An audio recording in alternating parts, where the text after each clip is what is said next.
हरि ओम तत्सत। आज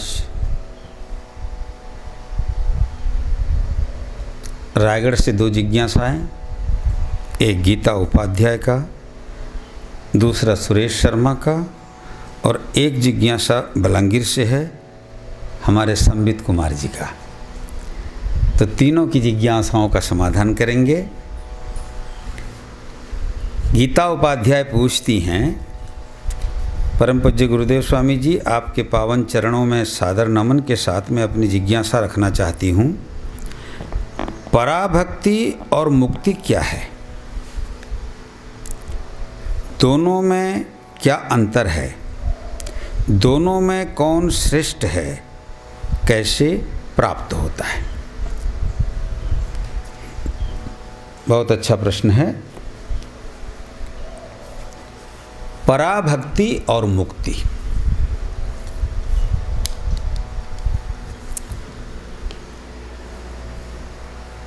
पहले भक्ति को समझो, फिर मुक्ति को समझो। भक्ति का मतलब होता है भगवान की सेवा, भगवान का भजन, भगवान के पक्ष में अपने आप का समर्पण, आत्मसमर्पण। भज सेवायाम धातु से भक्ति शब्द बनता है। तो भक्ति के दो स्वरूप हैं। अगर पराभक्ति के रूप में लेते हैं तो भक्ति एक परा होती है और दूसरी अपरा। देखो, ये अध्यात्म जगत में परा एवं अपरा, इन दोनों शब्दों का प्रयोग बहुत अधिक होता है। तो हमें जानना होगा कि ये परा क्या है और अपरा क्या है। अपरा स्थूल है, परा सूक्ष्म है। अपरा भौतिक तो परा दिव्य है। अब यहां बात आती है पराभक्ति की। भगवान के भजन करने वाले लोग चार तरह के होते हैं। भगवान श्री कृष्ण ने कहा है, आर्तो अर्थार्थी जिज्ञासु ज्ञानी। आर्त व्यक्ति भी भगवान की भक्ति करता है। आर्त मतलब दुखी व्यक्ति। कोई समस्या आ जाए जीवन में तो लोग भगवान की याद करते हैं। या फिर कुछ चाहिए व्यक्ति को, अर्थार्थी। किसी को धन चाहिए, किसी को पुत्र चाहिए, किसी को यश चाहिए, किसी को प्रतिष्ठा चाहिए, कुछ चाहिए। जिनकी ऐसी कामनाएं होती हैं वे भी भगवान को याद करते हैं कि प्रभु आपकी कृपा से मेरा ये काम हो जाए, मुझे ये मिल जाए इत्यादि। जिज्ञासु व्यक्ति में ये आर्तत्व और अर्थार्थी की कामना, ये दोनों नहीं होती। जिज्ञासु व्यक्ति भगवान क्या हैं, उनका स्वरूप क्या है,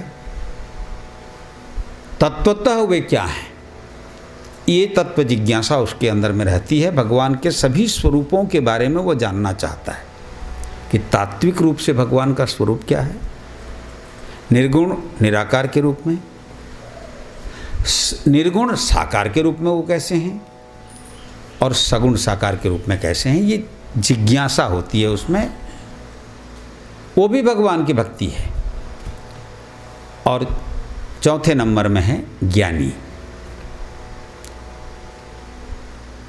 इन चार प्रकार के भक्तों में ज्ञानी को सर्वोत्तम माना जाता है। वैसे देखो, भक्ति राज्य में कौन श्रेष्ठ है और कौन निकृष्ट है, ये प्रश्न उठना ही नहीं चाहिए। क्योंकि भक्ति निकृष्ट नहीं होती। किसी भी तरह से व्यक्ति अगर भगवान का भजन करता है तो व्यक्ति श्रेष्ठ है। तो यहाँ तुलनात्मक दृष्टिकोण से भक्ति कैसी भी हो और भक्त कैसा भी हो, उसके प्रति निकृष्ट शब्द का हम प्रयोग नहीं कर सकते, क्योंकि जिस किसी भी रूप में भगवान की जब कृपा प्राप्त होती है तभी व्यक्ति भगवान की ओर मुड़ता है। यमई वेश वृणुते तेन लभ्य। भगवान जिसको चाहते हैं वही भगवान की ओर मुड़ता है, जिसको नहीं चाहते हो भगवान की ओर मुड़ता नहीं है। संसार में बहुत लोग हैं, बहुत प्राणी हैं, बहुत कुछ है, मगर सभी भगवान को प्यार नहीं करते। तो अगर भगवान के प्रति प्रेम का भाव प्रकट हो रहा है, इसका मतलब भगवान की उसके प्रति दृष्टि है, कृपा दृष्टि है, तो हम निकृष्ट नहीं कर सकते। इसलिए यहाँ श्रेष्ठ और निकृष्टत्व की बात नहीं है, लेकिन प्रश्न में है मुक्ति और भक्ति में श्रेष्ठ कौन है। तो पहले इसको समझ लो कि ज्ञानी व्यक्ति जो है, भगवान ने कहा है तेषाम ज्ञानी नित्य युक्तः एक भक्तिर विशिष्यते। ज्ञानी नित्य युक्त होकर के भगवान की भक्ति करता है।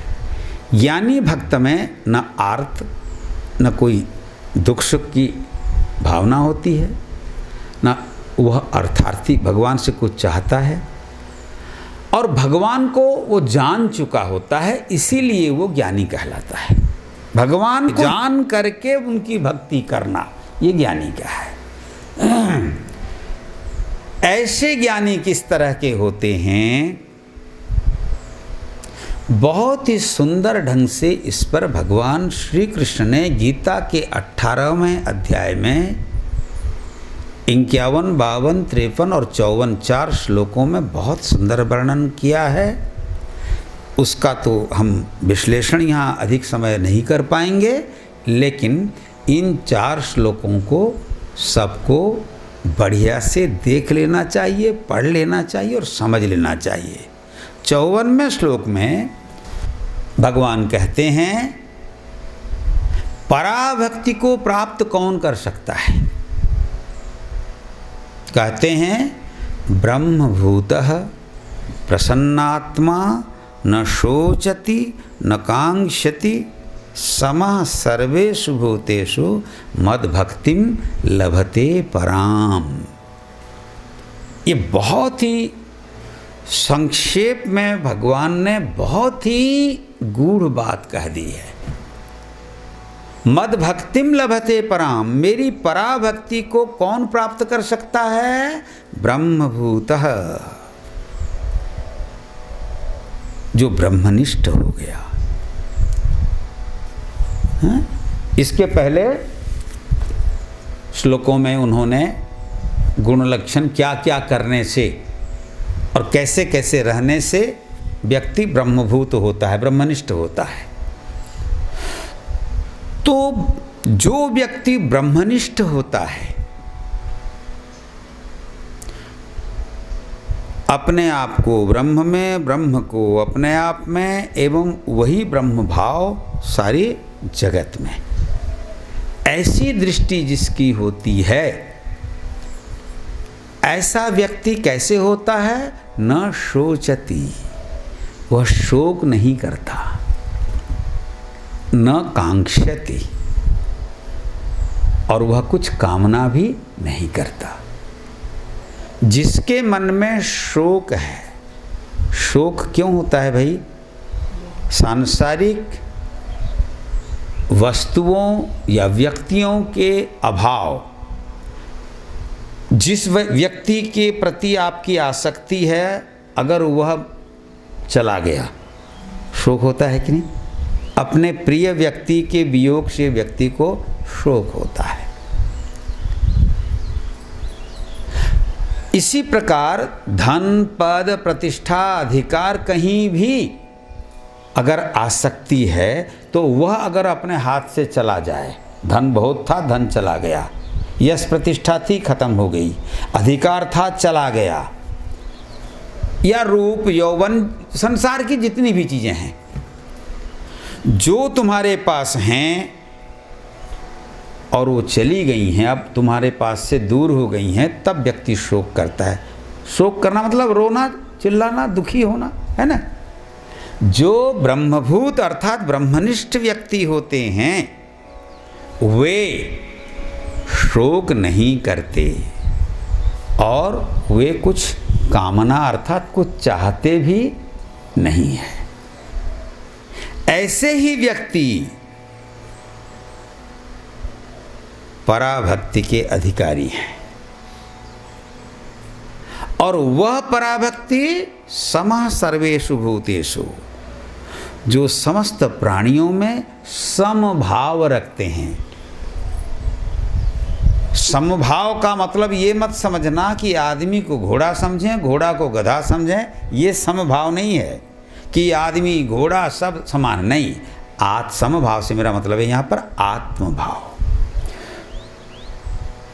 जो सबको अपने आत्म स्वरूप समझते हैं, सबके अंदर आत्मा को देखते हैं, सबके अंदर भगवान को देखते हैं। वही व्यक्ति, श्री कृष्ण भगवान कहते हैं, वही व्यक्ति मद्भक्तिम लभते पराम, मेरी पराभक्ति को प्राप्त करता है। पराभक्ति अर्थात दिव्य भक्ति, पराभक्ति अर्थात दिव्य प्रेम, परम प्रेम। इस भक्ति को नारद जी ने कहा सात्वस्मिन् परम प्रेम रूपा। नारद भक्ति सूत्र में पढ़ लेना, दूसरा नंबर का सूत्र है सात्वस्मिन् परम प्रेम रूपा। उस परमात्मा में, इस परमात्मा में, भगवान में परम प्रेम का नाम भक्ति है। सात्वस्मिन् परम प्रेम रूपा।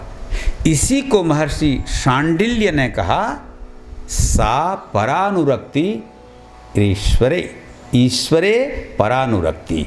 अनुरक्ति माने प्रेम, अनुराग, और अनुराग के बिना भगवान मिलते नहीं हैं। मिले ही न रघुपति बिनु अनुरागा, किए जोग जप ज्ञान विरागा। आप कितने बड़े योगी हो, अगर आपका योग अनुराग से संपुटित नहीं है तो आप भगवान को नहीं पा सकते। आप कितने बड़े तपस्वी हो, अगर आपकी तपस्या अनुराग संपुटित नहीं है तो आप भगवान को नहीं पा सकते। आप कितने भी ज्ञानी हो, लेकिन आपका ज्ञान अगर प्रेम से संपुटित नहीं है तो भगवान को नहीं पा सकते। और आप कितने भी बड़े वैरागी हो, अगर आपका वैराग्य प्रेम संपुटित नहीं है तब भी आप भगवान को नहीं पा सकते। तो भगवान को पाने के लिए प्रेम संपुटित होना जरूरी है। चाहे आप कहीं भी करो, कुछ भी करो, कैसे भी हो, अगर आपका जीवन भगवत प्रेम से संपुटित है तो आप धन्य हो जाओगे। लेकिन परा मतलब परम, परम प्रेम। देखो यहाँ दोनों, पराभक्ति का मैंने दोनों तरफ से मैं बात करूंगा, क्योंकि मैं सदैव ज्ञान और प्रेम की बात करता हूं। और ये मैं बार बार कहता हूँ कि इन दोनों को अलग अलग मत समझो। ज्ञान अलग नहीं है और प्रेम भी अलग नहीं है। ज्ञान और प्रेम एक हैं, एक ही परमात्मा ज्ञान स्वरूप भी है और प्रेम स्वरूप भी है। अपने अपने भाव के आधार पर प्रेमी उसको, भक्तों उसको प्रेम स्वरूप मानते हैं और ज्ञानी उसको ज्ञान स्वरूप मानते हैं। तो ज्ञान और प्रेम दो नहीं, एक हैं, और दोनों के आधार, दोनों के आश्रय स्वयं भगवान है, और स्वयं भगवान ज्ञान स्वरूप भी हैं और प्रेम स्वरूप भी हैं। तो पराभक्ति से यहाँ तात्पर्य क्या है भगवान का? नकांक्षति। जिस प्रेम में कामना होती है वह प्रेम टिकाऊ नहीं होता, क्योंकि जब तक कामना है तब तक तो प्रेम रहेगा, और कामना की पूर्ति हो जाए तो व्यक्ति फिर परम प्रेमी को भूलने लगता है। इसलिए जहाँ कामना होती है, इच्छा होती है, चाह होती है, वहाँ प्रेम टिकाऊ नहीं होता। और जहाँ वासना होती है वहाँ प्रेम होता ही नहीं है। वासना विकृत रूप से प्रेम का दिखावा करती है। वासना छल है। जहाँ वासना होती है वहाँ प्रेम नहीं होता, वहाँ छल होता है। तो कामना और वासना दोनों का संबंध स्वार्थ से होता है, और जहाँ स्वार्थ होता है वहाँ प्रेम निस्वार्थ नहीं हो सकता। यहाँ पराभक्ति से तात्पर्य है निस्वार्थ प्रेम, निश्चल प्रेम। और निश्चल अर्थात स्थिर प्रेम, दृढ़ प्रेम, निर्मल प्रेम। निश्चल, निर्मल और निश्चल प्रेम और निष्काम प्रेम, इसी को कहा जाता है पराभक्ति। भक्ति तो शास्त्रों में हमारे बहुत प्रकार से वर्णित है। नवधा भक्ति के बारे में सभी जानते हो। प्रहलाद ने श्रीमद् भागवत में नवधा भक्ति का वर्णन किया है, और भगवान राम ने स्वयं सबरी को नवधा भक्ति का उपदेश दिया है। 9 प्रकार से भक्ति होती है। लेकिन ये जो पराभक्ति की बात आती है, तो पराभक्ति का मतलब होता है भक्ति का शुद्ध स्वरूप, परम स्वरूप, दिव्य स्वरूप, निष्काम स्वरूप। तो ऐसी पराभक्ति ही व्यक्ति को करनी चाहिए। लेकिन ये पराभक्ति होगी कब? जब आप भगवान को सही तरह से जानेंगे, भगवान को बाहर भी पाएंगे और भगवान को अंदर भी पाएंगे। इसका मतलब ब्रह्मनिष्ठ होंगे, आत्मनिष्ठ होंगे, भगवननिष्ठ होंगे, तभी पराभक्ति होती है। और ये पराभक्ति जिसमें होती है वह बिन मांगे सब कुछ पा जाता है। याद रखना इस बात को, मांगने की जरूरत नहीं है। जिसमें पराभक्ति होती है, अब वह भगवान के पीछे पीछे नहीं दौड़ता, बल्कि भगवान उसके पीछे पीछे दौड़ते हैं। ऐसे अनेक दृष्टांत हैं। जो निष्काम प्रेमी भगवान के भक्त हुए हैं, उनके जीवन की सभी प्रकार की समस्याओं का समाधान स्वयं भगवान ने किया है। आप बोलोगे उनकी भी समस्या होती है। अरे भाई, जिसने भी संसार में जन्म लिया है, वो ज्ञानी हो, भक्त हो, सत्कर्मी हो, दुष्कर्मी हो, सबके जीवन में समस्या होती है। समस्या का मतलब ही तो जीवन है। जैसे समुद्र में लहरें निरंतर रहती हैं, ऐसे ही जीवन में भी समस्याएं निरंतर रहती हैं। किसी भी व्यक्ति का जीवन समस्या से मुक्त नहीं होता। लेकिन जो भगवान के भक्त होते हैं, वो समस्याओं की परवाह नहीं करते, वो केवल भगवान की परवाह करते हैं, भगवान का ही चिंतन करते हैं। तो उसका परिणाम ये होता है कि उनकी समस्याएं ऊपर ऊपर रह जाती हैं। भगवान स्वयं उनके समस्याओं के समाधान के लिए रात दिन तत्पर हो जाते हैं। हुए हैं ना, हर तरह के भक्तों की समस्याओं का समाधान भगवान ने किया है। लेकिन भगवान कहते हैं तेषां ज्ञानी नित्य युक्तः एक भक्तिर व्यशिष्यते। एक भक्ति मतलब अनन्य भक्ति। अनन्य माने एक को छोड़कर और कुछ नहीं। गीता में भी तो यही कहा है, माम एकम शरणम ब्रज। मुझे अकेले के ही शरण में आओ। और जो लोग आज यहाँ, कल वहाँ, परसों यहाँ, नरसों वहाँ करते रहते हैं, उनके जीवन में भटकाव ही भटकाव रहता है। वो यहाँ वहाँ दौड़ते रहते हैं, मिलता उलता कुछ नहीं है। इसलिए एक को पकड़ो, एक को पकड़ो तो सब पकड़ में आ जाता है। एक कहावत है, एक के साधे सब सधे, और सब साधे सब जाए। इसलिए एक भक्ति, अनन्य भक्ति, परम भक्ति, दिव्य भक्ति, निष्काम भक्ति, यही पराभक्ति है। और ये पराभक्ति जिसमें होती है, उपनिषद श्वेताश्वतर उपनिषद का अंतिम मंत्र है, यस्य देवे पराभक्ति यथा देवे तथा गुरु तस्यैते कथिता यर्था प्रकाशन्ते महात्मनः। ये वैदिक है, देखो वैदिक युग की मान्यता है। वैदिक युग में भी ऐसी मान्यता थी, पराभक्ति की चर्चा वैदिक है। यस्य देवे, देवे माने परमात्मा, भगवान, ब्रह्म, जिस व्यक्ति के अंदर में भगवान के प्रति जैसी भक्ति होती है, तथा गुरु, गुरु के प्रति भी वैसी ही भक्ति होती है।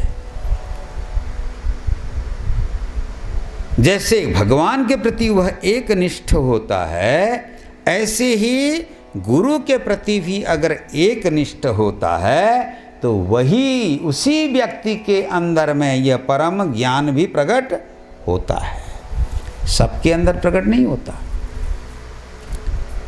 इसलिए भगवान के प्रति जो निष्काम प्रेम है वह अगर पराभक्ति है तो गुरु के प्रति भी निष्काम प्रेम क्या है?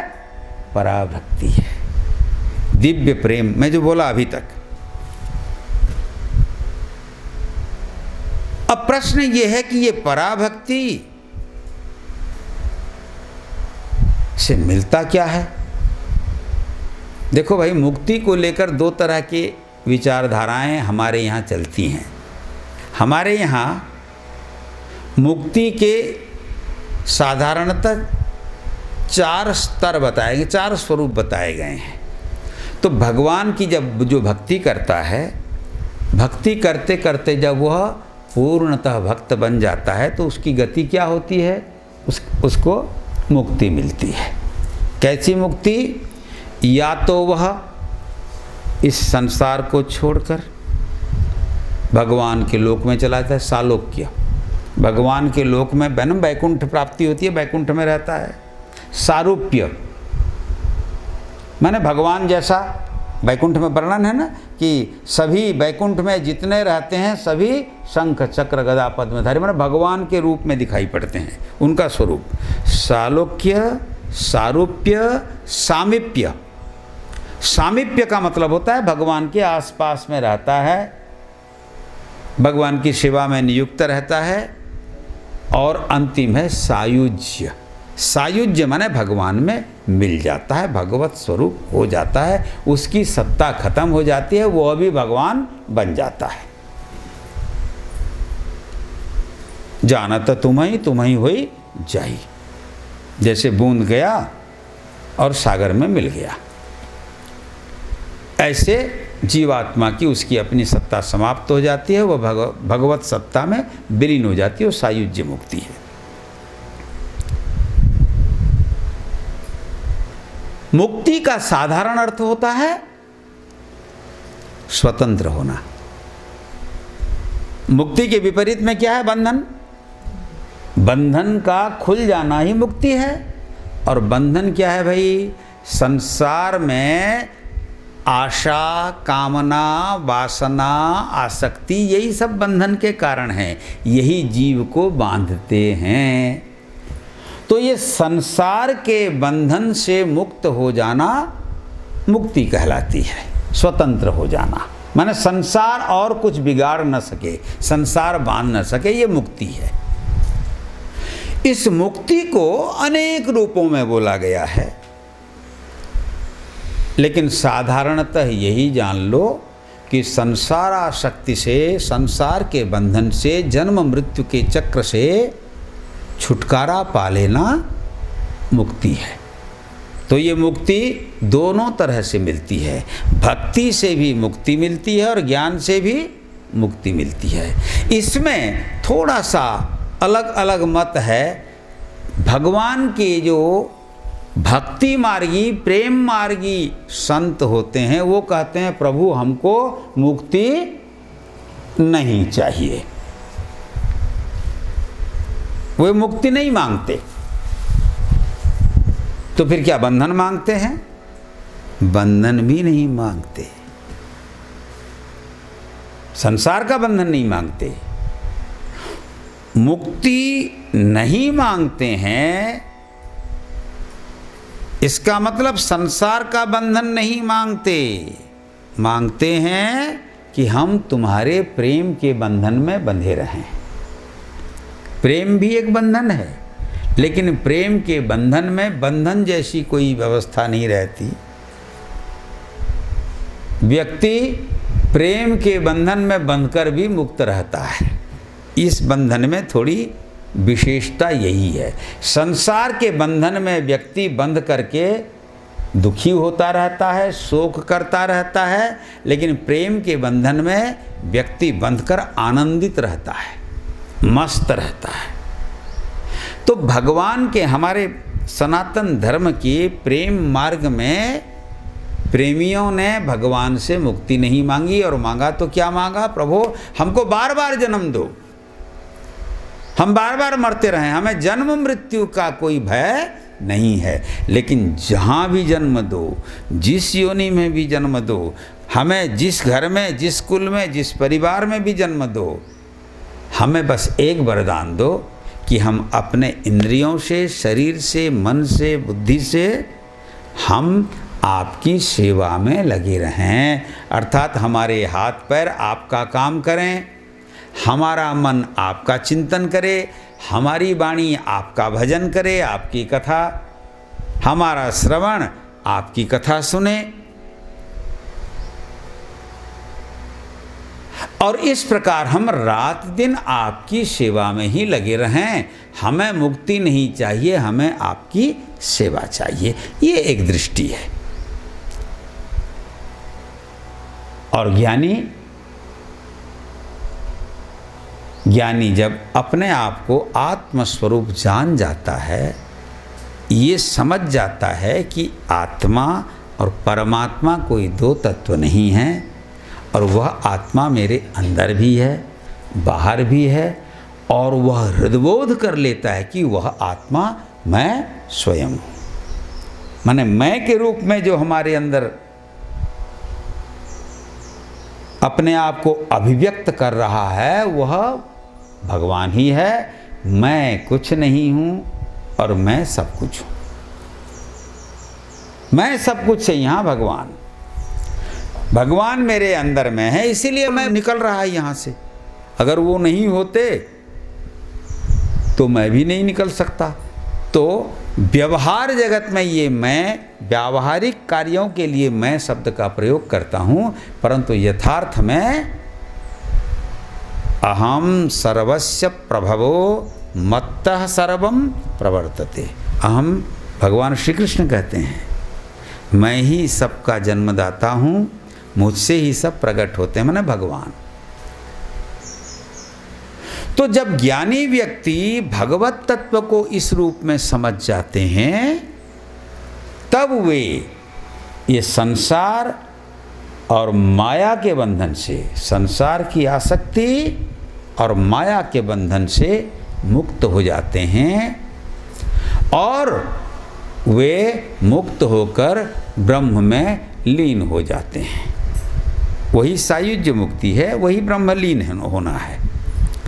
तो पहले तीन मुक्तियों में सालोक्य, सारूप्य और सामीप्य, इन तीन मुक्तियों में भक्त भगवान की सेवा में नियुक्त रहता है।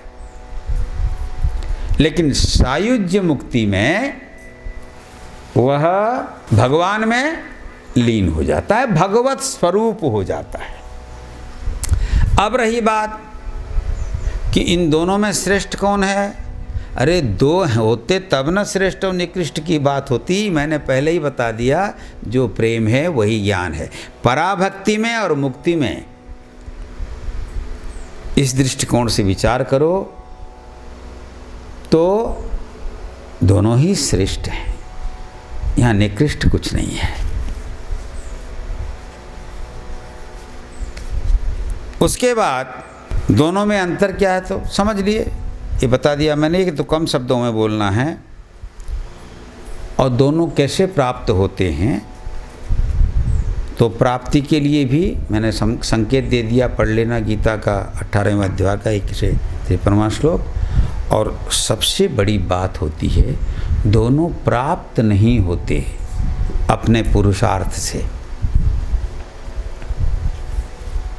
पुरुषार्थ से ये प्राप्त नहीं होते। जब भगवत कृपा होती है, गुरु कृपा होती है, तो ये प्राप्त होते हैं। इसीलिए कहा गया यस्य देवे पराभक्ति यथा देवे तथा गुरु। गुरु की जब कृपा होती है तो गोविंद प्राप्त होते हैं। इसीलिए ये पुरुषार्थ द्वारा नहीं, कृपा द्वारा, है ना। क्री और पा माने करो और पाओ। क्या करो? गुरु की तद्विद्धि प्रणिपातेन परिप्रश्नेन सेवया उपदेक्षन्ति ते ज्ञानम ज्ञानिनः तत्वदर्शिनः। तत्वदर्शी ज्ञानी तुम्हें भगवत तत्व का उपदेश करेंगे और तुम्हें वो प्राप्त हो जाएगा।